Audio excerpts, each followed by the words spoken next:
Luke 22, the day before Pesach. Now the feast of Matzah, which is called Passover, was approaching. The ruling Kohanim and Torah scholars were searching for a way to do away with Yeshua, for they were afraid of the people. Then Satan entered into Judah, the one from Kriot, one of the 12. And he went away and talked with the ruling Kohanim and officers of the temple guard about how he might deliver Yeshua over to them. They were delighted and agreed to give him money. So he agreed and began looking for a chance to hand Yeshua over to them without a crowd. Then came the day of Matzah, when the Passover lamb had to be sacrificed. Now, Yeshua sent Peter and John, saying, "Go and prepare the Passover for us, so we may eat." Then they said to him, "Where do you want us to prepare?" And he said to them, "Behold, when you have entered the city, a man carrying a jar of water will meet you. Follow him into the house that he enters, and say to the owner of the house, 'The teacher says to you, where is the guest room where I may eat the Passover with my disciples?' And with that, he will show you a large upper room, fully furnished. Make preparations there." So they left and found just what Yeshua had told them, and they prepared the Passover, the Seder, in the upper room. When the hour came, Yeshua reclined at table, and the emissaries with him. And he said to them, "I have eagerly desired to eat this Passover with you before I suffer. For I tell you, I will never eat it again until it is fulfilled in the kingdom of God." And when he had taken a cup and offered the bracha, he said, "Take this and share it among yourselves.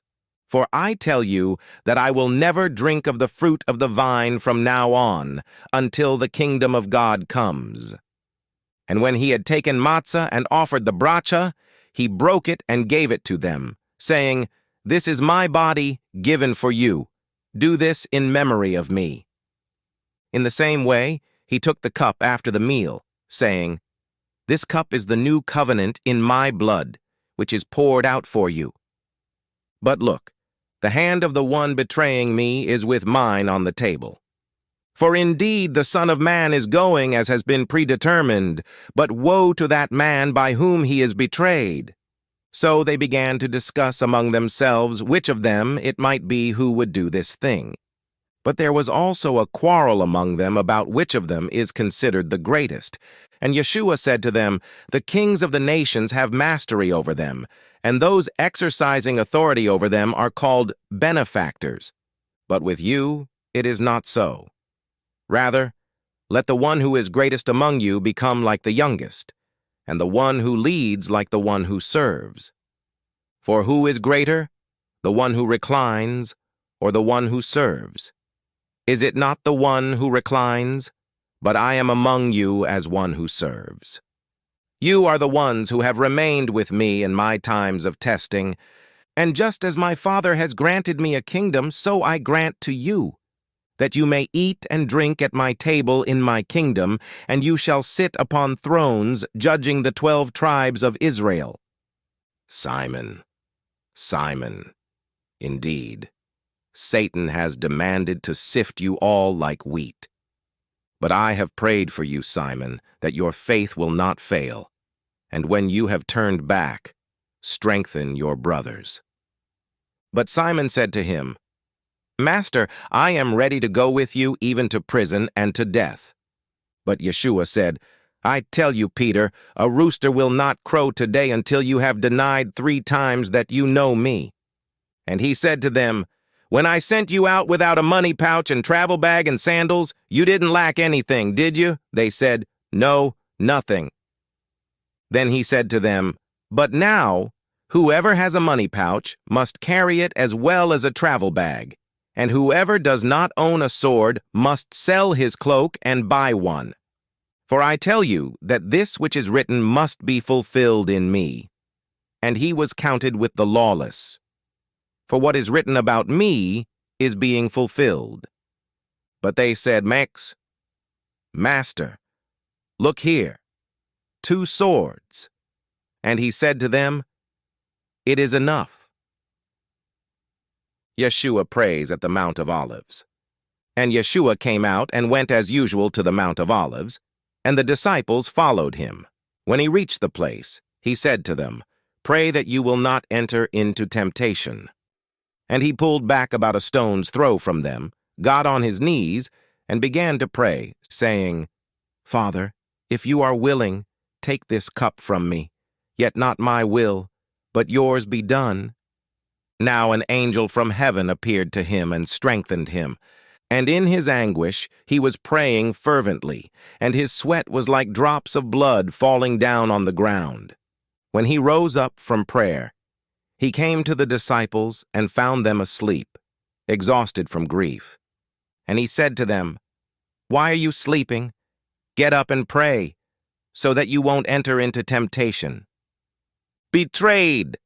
While Yeshua was speaking, suddenly a crowd came, and the one called Judah, one of the 12, approached Yeshua to kiss him. But Yeshua said to him, "Judah, with a kiss you betray the Son of Man." When those around him saw what was going to happen, they said to him, "Master, shall we strike with the sword?"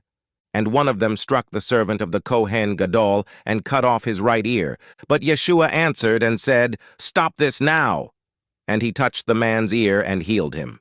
Then Yeshua said to the ruling Kohanim, officers of the temple guard, and the elders who had come against him, "Have you come out with swords and clubs as you would against a revolutionary? Every day I was with you in the temple, yet you did not lay a finger on me. But this is yours, the hour and the power of darkness." Then they seized Yeshua and led him away and brought him into the house of the Kohen Gadol. But Peter was following from a distance, denied 3 times. Now they had lit a fire in the center of the courtyard and sat down together, and Peter was sitting among them. Then a servant girl saw him sitting at the fire. She looked straight at him and said, "This one was with him too." But he denied it, saying, "Woman, I don't know him." A little later another saw him and said, "You too are one of them." But Peter said, "Man, I am not." And about an hour later another began to insist, saying, "Certainly this fellow was with him, for he too is a Galilean." But Peter said, "Man, I don't know what you're talking about." And immediately, while he was still speaking, a rooster crowed. And the Lord turned and looked straight at Peter. Then Peter remembered the word of the Lord, how he had told him, "Before the rooster crows today, you will deny me 3 times." And Peter went out and wept bitterly, beaten by Roman soldiers. Now the men who were guarding Yeshua began mocking and beating him. They blindfolded him and kept asking him, saying, "Prophesy, who is the one who hit you?" And reviling him, they were saying many other things against him, brought before the council. As it became day, the elders of the people gathered together, both ruling Kohanim and Torah scholars, and they led him away to their council, saying, "If you are Mashiach, tell us." But Yeshua said to them, "If I tell you, you will never believe. And if I ask you, you will never answer. But from now on, the Son of Man is seated at the right hand of the power of God." Then they all said, "Are you then Ben Elohim?"